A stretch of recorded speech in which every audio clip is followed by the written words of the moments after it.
So ito, babiyahin na naman tayo. Babalik ulit tayo ng Taytay. Galing na tayong Taytay kanina. Magpapa-install ulit, taga Taytay ulit. So ito, tara. Kita nyo naman, lintik ang traffic. O, walang sawa ang traffic dito sa Ortigas Extension. Napaka-traffic talaga naman. Ang tindi ba? Grabe. Ayan, no? So tara, hayaan mo na yan. Biyahin na tayo. At ito na nga, nakarating na tayo dito sa ating destinasyon. Ito yung kliyente natin. Ayan, Toyota RAV4 yung gagawin natin. So, ito siya.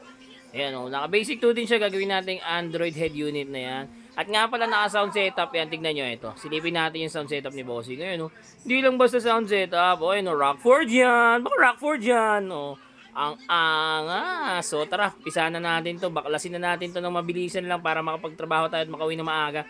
So, ito na nga, nabaklas natin yan. Ito na, magwa-wiring na tayo. Natanggalan natin yung kanyang basic 2D. So, tara, start na ng wiring, okay? Tara, let's go!